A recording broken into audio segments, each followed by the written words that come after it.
Good morning! Good morning mga kaibigan! Welcome to my vlog! Good morning mga ka-idol! Ayan, nag-iingay na naman kami dito dalawa ng anak ko. Napakadaldal talaga nito. Ayan, masyadong excited siya sa kanyang sarili. Hindi ko alam kung ano yan. Pinapakinggan ko lang. Hindi ko na kinukontra dahil lalo lang umiingay. Ayan, okay. Kahit papaano, nakakamit daw siya ng blessing. Kagabi ata dumating yung kanyang blessing na pinapangako niya sa akin na ibibigay daw niya sa akin. Tapos nakiusap at mama di muna ibibigay sa akin dahil mayroon pangangailangan siya na dapat niyang bilihin. Yan daw yung mga importante niya sa kanyang pagla-live sa TikTok. Ayan siya, oh, hala, magay ka. Hi. Ay, yan daw. At ano daw, isa daw siya na sikat. Ay, hindi pala sikat, hindi, joke lang.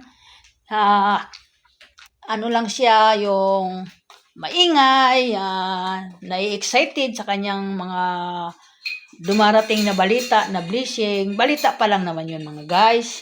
Hindi pa yun, kumbaga, Proven sa kanila. nangangarap pa lang siya mga guys. Yan nga sinasabi ko sa inyo mga kaibigan, mga idol nga. Pag may pangarap, may darating kahit papaano. Siya pangarap nga talaga niya. Pero unti-unti naman sa kanya, kahit paano, pinaparamdam. Yan po, kaya yan ang sinasabi ko sa kanya. Huwag ka maingay, magalit ang papa mo, magising na naman. Ayan mga, manahimik ka lang kung may balita ka na maganda para sa'yo. At sabi pa niya, mama, magbabayad na ako sa aking tinitirahan na bahay sa kapatid niya na si Lani. Nako, sabi ko, wag ka muna magsalita. Kasi mahirap yan. Sabihin mo na lang pag nandyan na. Yan ang maganda, sabi ko. Oh, yan sabi niya. Sabi niya, hindi totoo yan mama. Yung pangako ko sa'yo na 5,000 na weekly, sabi yang ganun eh. 'Di ba na dumating naman kaya lang nakiusap ako sa iyo na kailangan niya ngayon ng pera kaya hindi ko muna siya ibibigay sa darating na linggo. Dudublein daw niya 18,000. Sana po magkatotoo mga guys. Sana po blessing. Magandang pamasko. Sana po. Thank you so much sa lahat. Ako'y nananalangin sa Panginoon. Lahat ng sinasabi niya ay sana magkatotoo. Ako naman po ay naghihimala yung akin sinasabi kahit papaano. Kita mo kahapon ang lakas ng hangin. Nasira nga ang luna ko. Akala ko yun yung bagyong dumating. Yun po ang nangyari. So anong nangyari? Nanalangin po ako na nakita niyo sa video ko na nandoon. Kasama ko nga yung binabanggit ang Panginoon na sana patigilin na. Ay kawawa naman mga kababayan.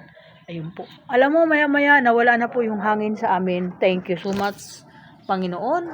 Kasi lahat po ng sinasabi ko, kagaya po nung unang bagyo na kalakasan, yun po talaga na sobra ang panalangin ko doon. Parati ako nanalangin sa kwarto ko.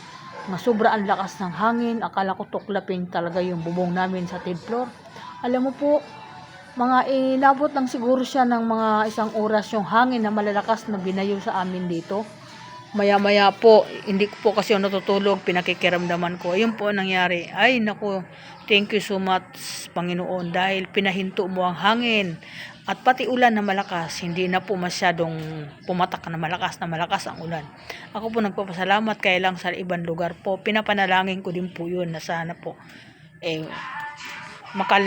sila. Yun po yung aking lalo po yung nakikita ko. Hanggang ngayon, nakikita ko yung mga nadanas nila. Awang-awa ako sa mga kababayan. Thank you so much sa lahat. Good morning everyone. Welcome to my vlog. Thank you so much. Ayan na po. Ito na po, maingay naman to. Kakain kasi, nag-aantay pa ng almusal. Nagsasaing pa ako. Thank you. Bye-bye.